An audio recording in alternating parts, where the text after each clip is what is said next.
Hello दोस्तों, नमस्कार। आपका स्वागत है आपके अपने इस यूट्यूब चैनल पर, जिस पर हम पढ़ रहे हैं पीवाईक्यू क्वेश्चंस की एक सीरीज। जैसा कि हमने देखा था कि कई बार क्या होता है, मैं क्वेश्चंस करा देता हूं तो कुछ बेसिक चीजें होती हैं जो बीच बीच में हमको जरूरत पड़ती है। तो आज मैं जो टॉपिक ले रहा हूं उसका नाम है त्रिकोणमिति। तो इसके मैं पहले कुछ बेसिक चीजें बताऊंगा और उसके बाद हम इस टॉपिक को शुरू करेंगे। जिन बच्चों के बेसिक्स क्लियर हैं, जो जानते हैं इसके बारे में पहले से पढ़ा हुआ है, तो वो जो है इस क्लास को स्किप कर सकते हैं, क्योंकि नेक्स्ट पार्ट से मैं फिर इसमें जो है आपके पीवाईक्यू क्वेश्चंस ही कराऊंगा जो पिछली कई भर्ती परीक्षाओं में पूछे गए हैं।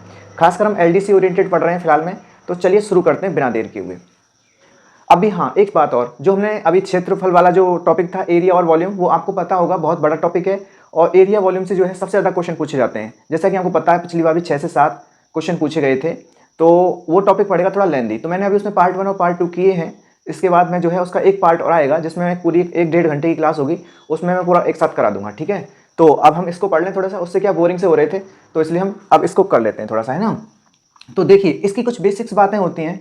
जैसा कि हमको पता है त्रिकोणमिति किस पर आधारित होती है,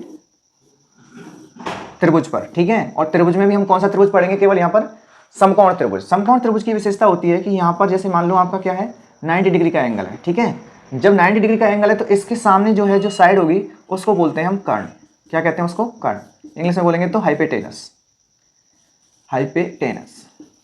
ठीक है, इधर जो जैसे मान लो, अब इस बात का ध्यान रखना आप हम जल्दबाजी में क्या करते हैं, इसको हम लंब समझ के चलते हैं, यानी कि आपका परपेंडिकुलर है और ये आपका आधार है, ऐसा हम समझ के चलते हैं। लेकिन इसमें याद रखना है, खास बात होती है कि जब एंगल थीटा यहाँ पर हो, क्या हो, यहाँ पर एंगल थीटा यहाँ पर दे रखा हो, तो आपका ये तो होगा आपका परपेंडिकुलर, यानी कि लंब।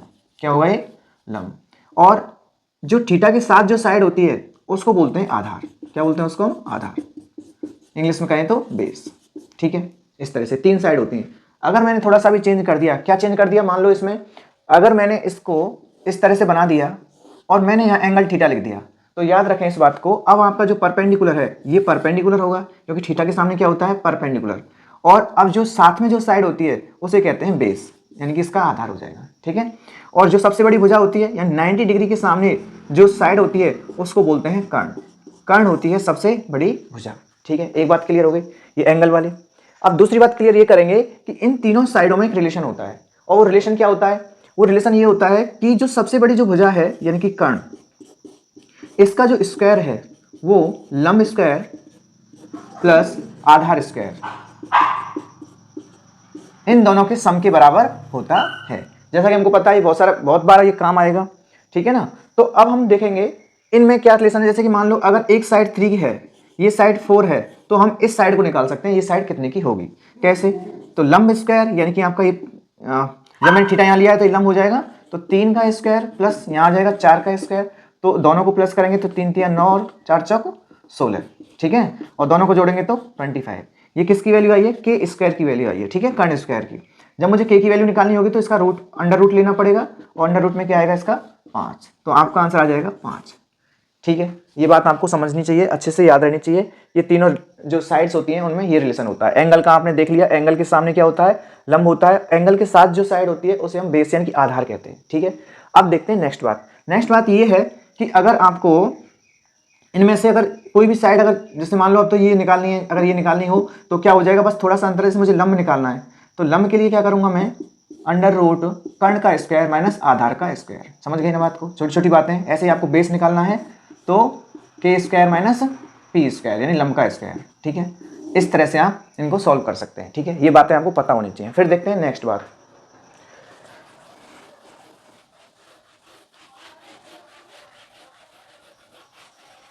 साथ ही साथ मैं एक चीज़ बता देता हूँ जो बार बार काम आती है, और उसका जो है जब हम क्वेश्चन करेंगे तो उसमें बहुत फायदा रहता है। जैसे कि मैंने बताया कि एक साइड अगर 3 है, दूसरी 4 है, तो अभी क्या आ रही थी? तीसरी साइड 5 आ रही थी, यानी कि ये कुछ भी हो, बेस परपेंडिकुलर है, ये बेस है, तो ये हाइपोटेनस आपका क्या आ रहा है? ये आ रहा है। ठीक है, सबसे बड़ी जो भुजा है।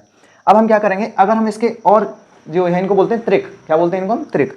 अगर मुझे इसमें अगर मैं 2 का मल्टीप्लाई कर दूँ, 2 का मल्टीप्लाई करो तो क्या आएगा? देखो, 3 दूनी 6, इसमें करो 2 का मल्टीप्लाई 8, इसमें करो 2 का मल्टीप्लाई तो 10। तो ये भी क्या बन गया? एक त्रिक बन गया। कैसे? इसको याद रखना है डायरेक्टली कि 6 8, अगर दो साइड 6 और 8 हैं तो आप उसका जो है कर्ण हमेशा क्या होगा? 10 होगा। आप चाहो तो चेक करके देखो, 6 छंगा 36 प्लस 8 8 64। ठीक है, दोनों को जोड़ो, कितना आ रहा है? 100, और 100 का अंडर रूट कितना निकलता है? 10। ठीक है, इसी तरह से आप तीसरी बात याद रखो, जब मैंने यहाँ तो मैंने 1 का मल्टीप्लाई हो रहा है, यहाँ पे मैंने 2 का मल्टीप्लाई करने किया है, और अगर मैं 3 का मल्टीप्लाई करने से क्या आएगा, देखो इसी में करना है, बेस में है ना, 3 तिया 9, 3 चौका 12 और 3 पंजे 15। तो ये ट्रिक भी याद रख लें कि दो साइड अगर 9 12 तो तीसरी क्या होगी 100% 15 होगी। एक और याद रख लें बस लास्ट, अगर मैं 4 का मल्टीप्लाई करूंगा तो 4 तिया 12, 4 चौक 16 और 4 पंजे 20। ये भी आपको कॉमन चीज़ है, बहुत बार देखने को मिलेगी, ये भी याद रहना चाहिए आपको, 12 16 और 20। एक और देखें तो 5 से क्या आएगा 15, 5 चौके 20 और 5 25, ये भी ठीक है। इसके आगे देखना एक बार और, 5 का 6, 6 तिया 18, 6 चौक 24 और 6 पंजे 30, 6 का 7 करो, 7 तिया 21, 7 चौक 28 और 7 पंजे 35। आई थिंक समझता हूँ ये चीज़ें। अब यहाँ से आगे चल के जो है इतने बड़े ट्रिक नहीं पूछे जाते हैं। तो मैंने ये चीज़ें देखी हैं, ये कॉमन होती हैं, ये भी बहुत कम पूछा जाता है। एटलीस्ट आपको कम से कम इतने तो याद होने चाहिए भाई, इतने तो याद होने चाहिए कि आपका अगर एक साइड 3 है 4 है तो दूसरी 5 ही होगी, 6 8 10। क्योंकि आपको जो है यहीं पे इस तरह के क्वेश्चन देगा, क्योंकि आपसे मेहनत नहीं करवाएगा, बस वो पूछेगा कि आपको कुछ चीज़ें जो हैं बेसिक चीज़ें होती हैं वो डायरेक्टली आपको याद है या नहीं है। आप किसी को भी चेक कर सकते हो, जैसे मान लो इसको मैंने चेक करना है, 15 का स्क्वायर कितना होता है 225 प्लस 2 का 20 का स्क्वायर कितना होता है 400, और इन दोनों को प्लस करेंगे तो आएगा 625, और इसका जब रूट निकालेंगे तो बताओ 25 आ रहा है कि नहीं आ रहा है। ठीक है, इस तरह से। अब देखो अब एक चीज़ और है इसमें, मान लो ये जैसे आपका क्या है समकोण त्रिभुज है ना, ABC। इसमें क्या होता है, अगर दो साइड जैसे तीनों दो साइड दे रखी है तो आप तीसरी साइड आराम से निकाल सकते हो, लेकिन अगर केवल और केवल एक साइड दे रखी हो तो आप अन्य साइड्स कैसे निकालेंगे। मान लो मैंने अगर ये साइड दे दी आपकी, ये साइड दे दी मान लो चलो 5 सेंटीमीटर, कितनी दे दी मैंने 5 सेंटीमीटर, ठीक है। और अगर मैं पूछ लूँ आपसे कि बताओ ये साइड कितनी लंबी होगी, या फिर मैं पूछ लूँ y की वैल्यू कितनी होगी, ठीक है। जब तीनों साइडों में से दो साइड दे रखी हों तो आप कौन सा लगाएंगे, वो पाइथागोरस थ्योरम, यानी कर्ण का स्क्वायर बराबर लंब स्क्वायर प्लस आधार स्क्वायर। जब केवल एक साइड दे रखी हो और एक एंगल देगा, वो साथ में क्या देगा, वो एक एंगल, मान लो ये 60 डिग्री है, ठीक है, कोई ना कोई होगा 30 डिग्री, कुछ भी हो सकता है। तो इसमें वैल्यू कैसे निकालेंगे इन साइड्स की, तो इनमें एक रिलेशन होता है कि जब भी आप, जैसे आपका ये क्या है, आपका ये लंब है, आपका क्या है लंब, और ये क्या है आपका कर्ण। तो मैं ये कह सकता हूं कि जो लंब और जो कर्ण है इनमें रिलेशन होता है कि इन दोनों का जो रेशियो है, यानी कि जो अनुपात है, वो अनुपात हमेशा किसके बराबर आएगा, आपका साइन थीटा के बराबर आएगा। किसके बराबर आएगा, साइन थीटा के बराबर। आपको ये चीज ध्यान रखनी है, और इनकी वैल्यूज में अभी जस्ट थोड़ी देर बाद इनको ही पढ़ाने वाला हूं, ये साइन थीटा होते क्या है, ठीक है। तो जो आपका एक समकोण त्रिभुज है उसमें जो लंब है और जो कर्ण है उनका जो रेशियो होता है वो किसके बराबर होता है, साइन थीटा के बराबर होता है, ठीक है। नेक्स्ट बात, जब मैं कहूंगा कि जो लंब है आपका, लंब का रिलेशन, अगर मैं अभी पहले रुको, लंब के नहीं पहले आधार का रिलेशन कर्ण के साथ बताते हैं। आधार का रिलेशन किसके साथ, कर्ण के साथ। यानी कि मैं कहूं, या ऐसे लिख देता हूं मैं, है ना, ये लंब और ये आ गया आपका कर्ण, सही है। अब मैं बता रहा हूं, अगर ये आधार है ऊपर और नीचे अगर क्या है कर्ण, तो इन दोनों जो साइड्स होती हैं, इन दोनों साइड्स का जो रेशियो होता है वो कॉस थीटा के बराबर होता है। किसके बराबर होता है, कॉस थीटा के बराबर। थीटा मतलब ये एंगल, ठीक है, तो डायरेक्टली थीटा ही मान लो, कॉमन लेके चलते हैं इन चीज़ों को, है ना। यहाँ आप लिख दो बेस हो जाएगा, और यहाँ आपका परपेंडिकुलर हो जाएगा, शॉर्ट में लिख दूँ, पी लिख देता हूँ या लिख देता हूँ, ये आपका लंब हो जाएगा, ये आपका आधार हो जाएगा, और ये आपका कर्ण हो जाएगा, ठीक है। बेसिक पेपर से देखो ये हो गया। अब मैंने देखा दो साइड, इन दोनों का रिलेशन देख लिया, इन दोनों का रिलेशन देख लिया। अब हम देखें इन दोनों का क्या रिलेशन है, तो इन दोनों का रिलेशन होता है यानी कि लंब बटे आधार, लंब बटे आधार, तो ये होता है आपका tan थीटा के बराबर, ठीक है। अगर कोई पूछे ना ऐसे tan थीटा का मतलब क्या होता है, तो आप कहेंगे tan थीटा का मतलब होता है लंब बटे आधार। यानी कि एक समकोण त्रिभुज में जो परपेंडिकुलर होता है, परपेंडिकुलर यानी कि लंब और कर्ण, यानी इन दोनों साइड का जो अनुपात है वही क्या कहलाता है, हमारा साइन थीटा कहलाता है। tan थीटा क्या कहलाता है, लंब और आधार का जो रेशियो है, जो अनुपात है, वो क्या कहलाता है tan थीटा। cos थीटा क्या है, आधार बटे कर्ण, ठीक है। अच्छा, अब देखो इनके आधार पर ही हम देखेंगे एक साइन का एक भाई और होता है। यानी कि अगर मैं उल्टा पूछूं कि ये अनुपात को उल्टा कर दूं, यानी कि कर्ण अपॉन क्या कर दूं, मैं लंब कर दूं, तो बताओ उससे क्या निकलेगा, क्या रेशियो आएगा, क्या वही रहेगा वही। मैं इसको 1 साइन थीटा लिख सकता हूं, क्या लिख सकता हूं, इसको बस उल्टा लिख सकता हूं 1 साइन थीटा। या फिर एक चीज और है कि मैं इसको कोसेक थीटा कह सकता हूं, तो उल्टा हो गया, कर्ण अपॉन लंब क्या हो गया, कोसेक थीटा हो गया। इसी तरह से इसमें है कि मैं अगर कर्ण को ऊपर ले दूं और आधार को नीचे ले लूं, तो यहाँ एक रेशियो बनेगा जो कॉस थीटा है, तो वैसे तो 1 कॉस थीटा होगा, लेकिन इसको मैं सेक थीटा भी लिख सकता हूँ, ठीक है। इसके बाद देखो ऐसे ही जब मैं इसको उल्टा करूंगा, यानी कि आधार को ऊपर लिख देंगे और लंब को नीचे लिख देंगे, तो आपका एक रिलेशन निकल के आएगा, वो है आपका कॉट थीटा, ठीक है। इस तरह से ये बातें आपको समझ में आई कि नहीं? ये तो हुआ इसका बेसिक, मैंने इसको मतलब एक रूट से बताया, जड़ मतलब जो जड़ से बताई मैंने ये बातें आपको गहराई से। बाकी मैं इसको जल्दबाजी से बता सकता हूँ कैसे, कि हम क्या करें, डायरेक्टली इस टेबल को याद रख लें। टेबल क्या कहती है, लाल बटे कक्का, लाल बटे कक्का, ठीक है। इसका मतलब होता है, यहाँ लिख दूंगा मैं साइन थीटा, इधर आएगा आपका कॉस थीटा, इधर आपका टेन थीटा, साइन का उल्टा होता है कोसेक थीटा, और यहाँ आएगा सेक थीटा, और ये आएगा आपका कॉट थीटा, ठीक है। ये चीज़ें होती हैं। अब देखो आपको ये सब चीज़ें याद रखने की जरूरत नहीं है, पर याद रखना जरूरी है। अगर कोई पूछे तो ये चीज़ें मतलब अंदर की चीज़ें ही पूछी जाती हैं आजकल, अंदर से क्वेश्चन बना के। तो देखो जब साइन थीटा पूछे तो आप कहेंगे लंब बटे कर्ण, बात समझ में आई कि नहीं? जब मैं पूछूं, देखो लंब बटे कर्ण ही तो था, लंब बटे कर्ण। जब मैं कोसेक थीटा पूछूंगा तो आपको क्या करना है, कॉट थीटा अपॉन सॉरी कर्ण बटे लंब, ठीक है।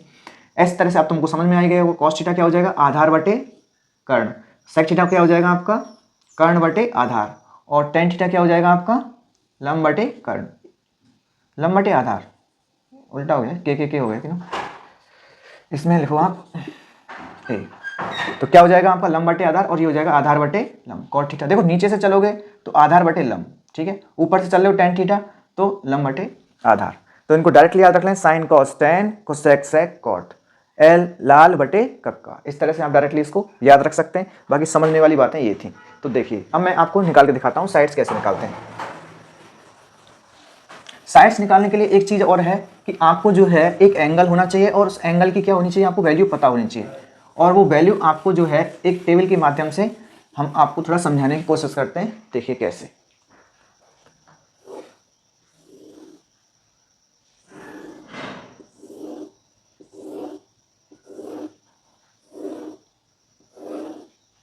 देखिए सर,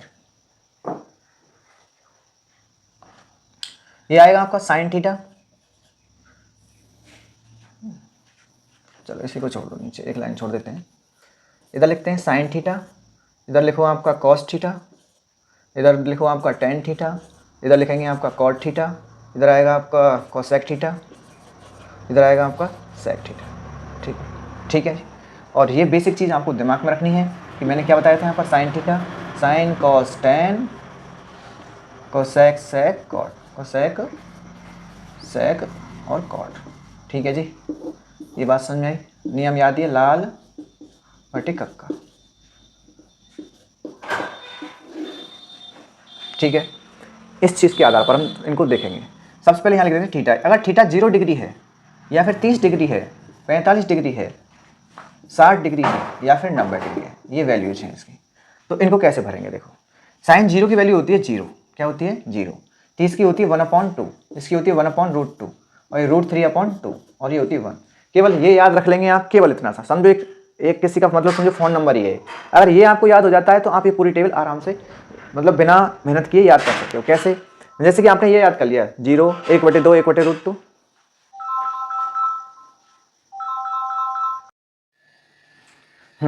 तो जैसे कि मैं आपको बता रहा था कि ये तो है 0, एक 1/2 1/√2 और √3/2 और 1, ठीक है। अगर आपको ये याद हो जाती है तो देखिए आगे वाली टेबल को हम कैसे भरते हैं। हम इसमें क्या करेंगे, इन्वर्स, यहाँ लिख लेना इन्वर्स। इन्वर्स और उल्टे का मतलब अलग होता है। इन्वर्स मतलब उल्टा चलना है इसमें, यानी कि जो कॉस ये वाली जो वैल्यू है ये तो जाएगी इधर सबसे लास्ट में, ठीक है। फिर ये आ जाएगा आपका इधर 1/2, इधर इधर, इसके बाद √3/2, और फिर आ जाएगा आपका 1, ठीक है। बताओ, एक वैल्यू तो याद रखनी है आपको, 0 1/2 1/√2 √3/2 और 1, फिर उल्टा बोलो 1 √3/2 1/√2 और 1/2 और लास्ट में 0, सही है। अब आ गई बात टेन थीटा की। देखो एक छोटे छोटे से फॉर्मूले और हैं, मैं उनको साथ ही साथ बता देता हूँ। हालांकि मैं बता दिया है कि साइन थीटा जो है किसका उल्टा होता है, 1/कोसेक थीटा, यानी कोसेक थीटा का क्या होता है, वो उल्टा होता है। तो मैं जब लिखूंगा कि साइन थीटा बराबर क्या होता है, तो मैं कहूँगा 1/कोसेक थीटा, ठीक है। इसी तरह से इसका उल्टा भी सेम सही है। देखो कैसे, मैं कहूँगा जब कोसेक थीटा बराबर क्या होता है, तो आप कहेंगे 1/साइन थीटा, ठीक है। ये बात समझ में आई। अब पूछता क्या है वो, कई बार इन दोनों को, इसको नहीं पूछेगा, इसको तो सब फॉर्मूले की तरह याद कर लेते हैं। तो अब देखो, अगर मैं इसको इधर ले जाऊंगा, sine theta dot cosec theta, तो आपको ये डायरेक्टली याद रखना है कि इसकी वैल्यू क्या होती है 1। क्यों? क्योंकि एक दूसरे के उल्टे होते हैं, है ना, रेसिप्रोकल होते हैं। तो जब मैं साइन थीटा लिख रहा हूँ तो इसकी जगह पे मैं 1/साइन थीटा लिख सकता हूँ। कोसेक थीटा की जगह पे क्या लिख सकता हूँ मैं, 1/साइन थीटा। जैसे मैं 1/साइन थीटा लिखूंगा, साइन से साइन कट जाएगा, तो आपका 1 ही तो बच जाएगा। तो ये याद रखना है। इसी तरह से सेम प्रोसेस यहाँ पर है। अब देखो क्या है, इससे याद रखोगे तो कोई फॉर्मूला याद करने की जरूरत थोड़ी। देखो जब मैं साइन पूछ रहा हूँ तो साइन का भैया कौन है ये, तो साइन पूछ रहा हूँ तो साइन बराबर होता है 1 अपॉन कोसेक, कोसेक पूछता हूँ तो 1 अपॉन ये, और जब मैं कह रहा हूँ कि साइन थीटा और कोसेक थीटा का मल्टीप्लाई क्या होता है तो कहेंगे आप 1। ठीक है, अब इधर आ जाओ, कॉस थीटा आप तुम खुद ही बता सकते हो, बताओ कॉस थीटा बराबर किसके होगा, कॉस थीटा बराबर क्या होगा 1 अपॉन सेक थीटा होगा। ठीक है, इसी तरह से सेक थीटा बराबर क्या होगा 1 अपॉन कॉस थीटा होगा, और इस तरह से दोनों का मल्टीप्लाई क्या हो जाएगा 1 हो जाएगा। एक लास्ट कंडीशन और है कि टेन थीटा में क्या होगा, टेन थीटा में स्पेशल कंडीशन है कि टेन थीटा बराबर 1 अपॉन कॉट तो होगा, कॉट थीटा, इसी तरह से कॉट थीटा बराबर क्या होगा 1 अपॉन टेन थीटा। ठीक है, और अगर मैं इसको इधर ले आऊँ तो ये याद रख लेना कि टेन थीटा और कॉट थीटा दोनों का मल्टीप्लाई क्या होता है, कॉट थीटा दोनों का मल्टीप्लाई क्या होता है 1 होता है, ये इधर आ जाएगा ना तो 1 हो गया। टेन थीटा की दो स्पेशल बातें और हैं, उनको थोड़ा सा ध्यान रखना, हालांकि मुझे अलग से बताना चाहिए था, कोई नहीं। देखो तो टेन थीटा की जो स्पेशल फॉर्मूले हैं वो है टेन थीटा बराबर होता है साइन थीटा बटे कॉस थीटा। क्या होता है, जब मैं टेन पूछूं तो बस एक तरह से इधर का एक नियम और निकाल दो कि साइन बटे कॉस भी होता है टेन थीटा। इधर मैं कहूँ कॉट थीटा क्या होता है तो कॉट थीटा हमें पता ही है इसका क्या होता है उल्टा होता है, तो मैं क्या लिख दूंगा उधर cos theta upon sine theta. बात समझ में आ गई, ये बातें आपको आनी चाहिए। अब मैं क्या करूँगा, अब मैं निकालूंगा टेन थीटा। मैंने क्यों बताई बात टेन थीटा की वजह से कि टेन थीटा होता है साइन बटे कॉस, टेन थीटा क्या होता है साइन बटे कॉस। तो जो साइन की वैल्यू है और कॉस की वैल्यू है तो मैं साइन बटे कॉस करूंगा तो मुझे 0/1 ही तो लिखना पड़ेगा यहाँ पर। अब 0/1 को सॉल्व करोगे तो बताओ क्या आएगा, 0 आएगा कि नहीं आएगा। ऐसे इसमें जब डिवाइड करोगे, देखो 1/2 को इससे डिवाइड करना तो 2 से तो 2 कट जाएगा तो बचेगा क्या 1/√3। सही है, यहाँ √2 से √2 कट जाएगा तो क्या बचेगा बताओ 1, और यहाँ 2 से 2 कटेगा तो √3, और 0 से डिवाइड करेंगे तो ये आएगा इन्फिनिटी। ठीक है, किसी किसी को कन्फ्यूजन हो जाता है सर यहाँ तो 0 आया, हमको तो यहाँ कई बार क्या होता है कि यहाँ भी हम 0 लिख देते हैं। तुम सोचो डिवाइड का मतलब करना क्या होता है, डिवाइड का मतलब होता है किसी चीज़ को आप डिवाइड कर रहे हो और जो नीचे है वो है कि कितने आप टाइम्स उसको डिवाइड कर रहे हो। जैसे कि आपने 4 लिख दिया और मैंने 2 लिख दिया तो इसका मतलब ये है कि मैं 4 को डिवाइड कर रहा हूँ, 4 को क्या कर रहा हूँ डिवाइड, मतलब टुकड़ों में तोड़ रहा हूँ। कैसे टुकड़ों में तोड़ रहा हूँ, 2 2 के में। नीचे जो होता है वो कहता है कि कितने टुकड़ों में तोड़ रहा हूँ, तो कितने टुकड़ों में तोड़ोगे बताओ इसको, 2 2 के टुकड़े कितने बनेंगे इसमें से 2 + 2, 2 टुकड़े बन गए, इसलिए क्या कहते हैं 2 2 जा 4, कितने बार डिवाइड गया 2 बार, मतलब कितने टुकड़े बने इसमें से, जो भागफल होता है वो है टुकड़ों की संख्या। अब तुम बताओ एक को तुम्हें डिवाइड करना है 0 से, 0 0 के टुकड़ों में। अब बताओ 0 का मतलब तो क्या होता है, 0 का मतलब तो क्या होता है इतना छोटा मतलब छोटा क्या है ही नहीं बहुत। तो अब बताओ एक के जब टुकड़े करोगे तो इतने टुकड़े होंगे, इतने टुकड़े होंगे, इतने टुकड़े होंगे, अगर इतने साइज के टुकड़े किए तो हम उसको इन्फिनिटी, यानी कि उसको हम बता नहीं सकते वो कितने टुकड़े होंगे, तो इसलिए हम इसको कहते थे इन्फिनिटी। इन्फिनिटी की भी बात एक याद रखना, इन्फिनिटी को अनंत नहीं कहते हैं, अनंत उसको एक बोलने का तरीका है, इसका रियल नाम है नॉट डिफाइन। नॉट डिफाइन, जो चीज़ डिफाइन नहीं है मैथमेटिकली इसमें, तो उसको जो है हम क्या कहेंगे 1/0 की जो स्थिति होती है इसको नॉट डिफाइन कहते हैं, और इसको हम मैथमेटिक्स में किससे रिप्रेजेंट करते हैं, रिप्रेजेंट करते हैं किससे, इस साइन से, और इस साइन को क्या बोलते हैं हम अनंत या इन्फिनिटी। समझ में आ गई बात, चलिए अब आगे बढ़ जाते हैं। जैसे कि आपको पता ही है जब टेन थीटा आ गया आपका तो कॉट थीटा क्या हो जाएगा, बस जस्ट उल्टा लिखते जाओ, ये इधर आ जाएगा, √3 इधर आ जाएगा, 1 इधर आ जाएगा, 1/√3 इधर आ जाएगा, और 0 आपका इधर आ जाएगा। सही बात है। अब हमारी बात चल रही है कोसेक थीटा पर। कोसेक थीटा इधर देखो, कोसेक थीटा किसका उल्टा था, साइन थीटा का, यानी कि जो साइन थीटा की वैल्यू होंगी, जो साइन थीटा की वैल्यू होंगी वो क्या होंगी, बिल्कुल जस्ट उल्टे ही होंगी, यानी रेसिप्रोकल होंगी, ऊपर उल्टा करेंगे। यहाँ मैंने लिखा क्यों था, देखो ध्यान रखना, यहाँ इन्वर्स कर रहे हैं, यानी कि वैल्यूज को इधर से इधर इधर इधर इधर ला रहे हैं, क्योंकि एक दूसरे के उल्टे नहीं होते हैं। रेसिप्रोकल कौन होता है, ये रेसिप्रोकल लगेगा यहाँ पर नियम, कौन सा लगेगा रेसिप्रोकल, यानी कि व्युत्क्रम। क्या लगेगा इसमें, व्युत्क्रम। तो बताओ अब इसका जो मुझे बताओ इसके नीचे, यानी कि साइन थीटा हम जानते हैं, तो मैं क्या करूंगा, जैसे हम 1 लगा लो तो 1/0, ये बताओ 1/0 की वैल्यू क्या होगी। जैसा कि मैंने बताया था 0 से कभी भी डिवाइड करोगे तो कितनी बार डिवाइड जाएगा, इतनी बार डिवाइड जाएगा, इतनी बार डिवाइड जाएगा, जिसको आप काउंट नहीं कर सकते, उसी को क्या कह देते हैं हम नॉट डिफाइन, इन्फिनिटी। आप देखो साइन की इस कोसेक की निकाल रहे हैं ना, ठीक है। अब देखो इसका उल्टा कर दो तो 2/1, 2/1 का मतलब 2 लिख दूंगा, इसका उल्टा करेंगे तो क्या आएगा √2 आएगा, इसका उल्टा करेंगे 2/√3 आएगा, और एक का उल्टा भगवान का उल्टा कोई नहीं कर सकता, सबका मालिक एक, वो हमेशा ऐसा ही रहता है, 1 ही रहेगा। 1 का उल्टा क्या होता है 1, क्योंकि इसके नीचे 1 ही तो लिख सकते हैं हम, तो 1/1 मतलब 1। बात समझ आई यहाँ तक। अब रह गया लास्ट सेक थीटा, इन दोनों का हमें पता ही है, तो इनवर्स का नियम लगाते हैं, इनमें क्या लगाते हैं इनवर्स का नियम। तो देखो क्या आएगा 1, 2/√3, फिर आएगा √2, फिर आएगा आपका 2, और लास्ट में इन्फिनिटी। ठीक है, इस तरह से ही टेबल याद करनी है आपको। ये भी फिर भी दिक्कत आएगी, जैसे मैंने पूछ लिया आपसे 10/45 की वैल्यू क्या है, अब बताओ तुम क्या ऐसे निकालोगे, पहले साइन की ढूंढोगे, फिर कॉस की ढूंढोगे, फिर जाके 10 की निकालोगे, ऐसे थोड़ी ना करना है। मैंने पूछ लिया मान लो सेक 30 की वैल्यू क्या है बताओ, तो सेक 30 की वैल्यू निकालना फिर अपने आप में दिक्कत करेगा। तो हम क्या करेंगे, इसका भी एक तरीका निकालते हैं कि इसको तो हम बनाना सीख गए, हमें तो मुझे तो 2 मान याद कर लो, एक तो ये वाला मान याद करके दिखा दो मुझे, और फिर एक केवल इसमें 10 में केवल 2 वैल्यूज, कौन सी वैल्यूज, कितनी, 2 वैल्यूज, 0 और 1/√3, केवल इतना। क्योंकि देखो जब हमें ये याद हो गया तो इससे तो ये याद हो जाएगा आराम से। जब मैं पूछूंगा sin 30 तो आप कहेंगे 1/2, जब मैं कहूँगा cos 30 तो cos 30 में 1/2 तो नहीं बोलना है, तो cos 30 में क्या बोलना है, जो यहाँ पर है सेकंड नंबर पर, तो √3/2 आ जाएगा। इनको फिर भी हम थोड़ा दिमाग में एक विजन बना के इनके आंसर हम निकाल सकते हैं। लेकिन अब हम क्या करेंगे, जैसे कि आपका ये tan थीटा है, ठीक है, अब tan थीटा में आप 2 वैल्यू याद रख लो बस, 0 और 1/√3। कौन कौन सी वैल्यू याद रखनी है, 0 और 1/√3, ठीक है। तो अब मुझे बताओ आगे क्या लिखना है, आगे लिखना कुछ नहीं है, आगे क्या बोला था अभी आपने, 0 1/√3, तो आगे आ जाएगा 1, उसके नेक्स्ट में आ जाएगा √3, और लास्ट में तो क्या आ जाएगा, इन्फिनिटी। इतना सी बात नहीं रहेगी, पहली वैल्यू 0, फिर आपका 1/√3, उसके बाद आएगा 1, फिर √3 और लास्ट में इन्फिनिटी। बात समझ में आ रही कि नहीं आ रही। तो अब जब ये वैल्यू याद आ गई तो फिर अब कॉट की तो बिल्कुल हो जाएगी।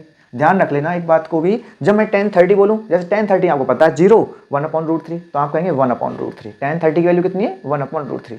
जब मैं पूछूँ आपसे cot 60 की वैल्यू क्या होती है, ध्यान रखना 60 और इन दोनों को प्लस करो, 90 आ रहा है, 90 आ रहा है दोनों एंगल्स का, तो 100% वो वैल्यू कैसी होगी, जो tan 30 की वैल्यू होगी वही cot 60 की वैल्यू होगी। जब मैं कहूँ cot 30 की वैल्यू क्या है, तो जो tan 60 की वैल्यू है वो किसकी वैल्यू होगी, cot 60 की वैल्यू होगी, ठीक है। इनमें ये रिलेशन होता है, ये तो आपस में बराबर होती है बीच वाली वैल्यू, क्योंकि 45 में 45 प्लस करो 45 तो है, 45 में 45 प्लस करें 90 आ जाएगा, तो इनकी वैल्यू क्या हो जाएगी, यहाँ पर सेम हो जाएगी। अब देखो कोसेक में, अब कोसेक ये इनमें ज़्यादा दिक्कत आती है।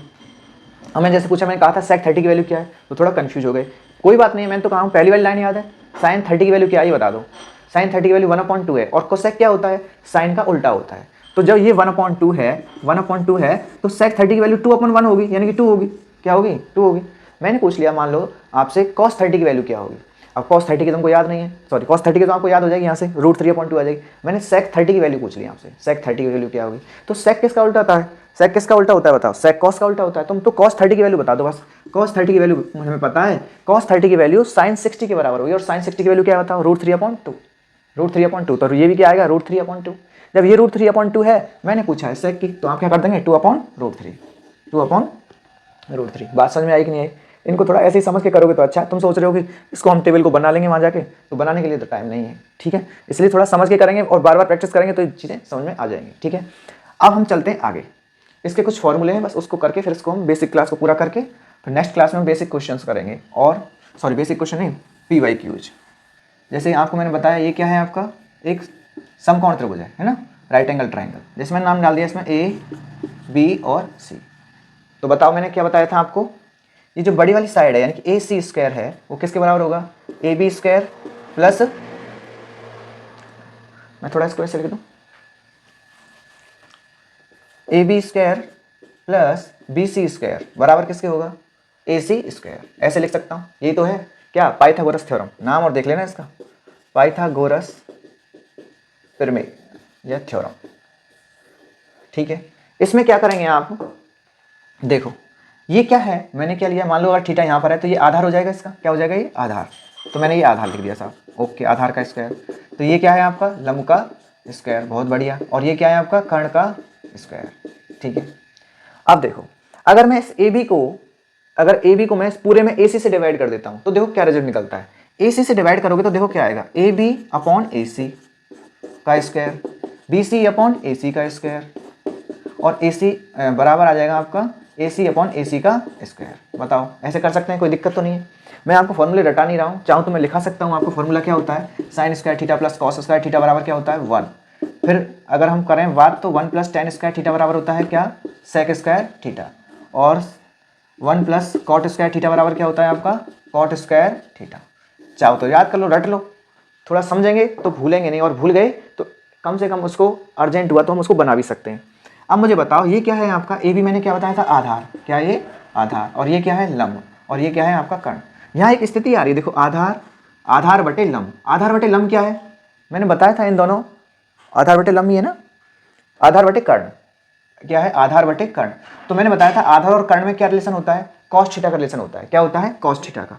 तो ये आ जाएगा आपका cos² थीटा प्लस, फिर यहाँ आया मैंने BC², तो BC क्या है आपका, लंब है, तो यहाँ आ जाएगा आपका BC लंब, और यहाँ आ रहा है आपका कर्ण। और लंब और कर्ण में क्या क्या रिलेशन है बताओ, sin थीटा। बताए इसको देख लो भाई, sin थीटा cos थीटा, ये तो समझो महामंत्र हैं, इनसे ही काम होगा।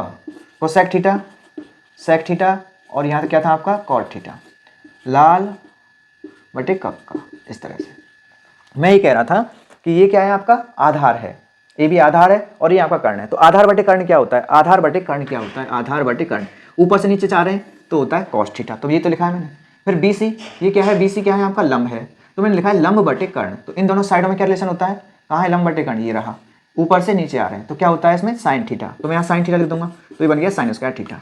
AC से AC कट जाएगा तो यहाँ 1 आ जाएगा। तो देखो इस तरह से ये फॉर्मूला आपका बनता है। बाई चांस भूल जाएं तो आप इससे इसको निकाल सकते हैं, इसको तो खैर कोई नहीं भूलता है, इसमें दिक्कत आती है ना। इसमें क्या है सेक स्क्वायर थीटा हम कई बार यहाँ लिख देते हैं, टेन स्क्वायर सोचते हैं उधर की तरफ होगा, तो इसको नहीं भूलें। इसके लिए क्या करेंगे, तुम सोच रहे होंगे तुमने सर AC का डिवाइड क्यों किया, AC का डिवाइड क्यों किया, यार AC का नहीं किया तो आप किसी और का कर लो, बताओ किसका करें, AB का कर दें। तो देखो AB का डिवाइड करेंगे तो क्या स्थिति निकलेगी यहाँ पर, तो AB square upon AB square, ठीक है, और यहाँ BC square upon AB square, सबको किससे डिवाइड कर रहे हैं, AB से, और यहाँ पे आएगा AC square upon AB square. अब मुझे बताओ AB स्क्वायर तो कट जाएंगे तो यहाँ 1 आ जाएगा, BC अपॉन AB क्या होगा, देखो इसमें BC कहाँ है, ये रहा, ये लंब है, और AB कहाँ है, ये रहा आधार है, तो लंब बटे आधार, बताओ लंब बटे आधार क्या बताया था, अरे यार ये हर बार ऐसे क्यों लेते हैं, ये तो लंब बटे आधार क्या होता है, लंब बटे आधार क्या होता है, टेन थीटा होता है, तो मैं यहाँ टेन थीटा लिखूंगा और साथ में क्या लग रहा है स्क्वायर, तो स्क्वायर लगा दूंगा, टेन स्क्वायर थीटा। अब बताओ AC अपॉन AB क्या है, AC क्या है, कर्ण है, AC क्या है कर्ण, और AB क्या है आपका आधार है, तो कर्ण अपॉन आधार ढूंढो कहाँ है, कर्ण और आधार ये रहा, तो इसका मतलब नीचे से ऊपर जा रहे हैं तो हम क्या लिखेंगे यहाँ पर सेक थीटा, तो बन गया आपका सेक स्क्वायर थीटा। तो इस बात समझ में आ गई कि 1 + tan स्क्वायर थीटा बराबर क्या होता है, सेक स्क्वायर थीटा, ये दूसरा फॉर्मूला बन गया, 1 + tan स्क्वायर थीटा बराबर सेक स्क्वायर थीटा। इसी तरह से अब हम क्या कर सकते हैं, इसमें हमने किससे डिवाइड कर दिया, AB से डिवाइड कर दिया, AC से कर दिया, BC को क्यों छोड़ रहे भाई, BC से भी डिवाइड कर दो, जब BC से करोगे तो स्थिति इस तरह से आएगी यहाँ की, सही है। AB बटे BC बताओ क्या होगा, AB कहाँ है, ये रहा, BC कहाँ है, ये तो आधार बटे लंब, आधार बटे सॉरी AB कहाँ है, ये रहा, सही, आधार और आपका लंब, आधार बटे लंब क्या होता है, देखो जरा, आधार बटे लंब, यानी नीचे से ऊपर जा रहे हैं, तो बताओ क्या लिखूंगा मैं यहाँ पर, इसकी जगह पे तो आ जाएगा कॉट स्क्वायर थीटा, क्या आ जाएगा cot square theta, plus BC से BC कट जाएगा, यहाँ 1 आ जाएगा, AC अपॉन BC क्या है, AC कहाँ है, कर्ण है, AC क्या है कर्ण, और BC क्या है आपका लंब, तो कर्ण बटे लंब कहाँ है, देखो जरा इसमें कर्ण बटे लंब, तो ये क्या होगा कोसेक थीटा, तो यहाँ बनेगा cosec square theta, cosec square theta, ठीक है। ये इस तरह से ये तीनों फॉर्मूले बन गए, ये जो कि आपको बार बार काम आएंगे, बस ध्यान रख लेना। कई बार वो उसको कंफ्यूज करने के लिए क्या देता है, ये पूछता है कि साइन स्क्वायर थीटा बराबर क्या होता है, तो 1 - cos स्क्वायर थीटा होता है, अलग से याद करने की जरूरत थोड़ी है भाई, एक चीज़ याद हो गई ये वाली, तो इससे हम ये लिख सकते हैं, इसको हम cos स्क्वायर थीटा बोलूंगा तो साइन को उधर ले जाओ, तो 1 - sin स्क्वायर थीटा। जब मैं पूछूँ tan स्क्वायर थीटा क्या होता है, तो आप बोलेंगे sec स्क्वायर थीटा -1, इसकी वैल्यू निकालनी है तो, ठीक है। जब मैं cot स्क्वायर थीटा पूछूंगा तो आप कह सकते हैं cot, यहाँ 1 आ जाएगा, ठीक है, क्या लिख गया cosec स्क्वायर थीटा आएगा, कोसेक स्क्वायर थीटा, ठीक है, बोला सही होगा। अच्छा अब वे 1 की वैल्यू को भी याद रखना, 1 बराबर क्या होता है, sec square theta minus tan square theta, ये अलग फॉर्मूले नहीं याद करने, इसी में से इसको हम क्या कर सकते हैं, बना सकते हैं, ठीक है। तो ये थी इसकी बेसिक बातें, तो आज के लिए इतना ही बहुत है, फिर हम करेंगे PY के क्वेश्चंस, कोई बात रह गई होगी तो उसमें हम उसको देख लेंगे। फिर मिलते हैं, अगर वीडियो अच्छा लगा हो तो लाइक करें, शेयर करें, सब्सक्राइब करें, फिर मिलते हैं, थैंक यू, बाय बाय।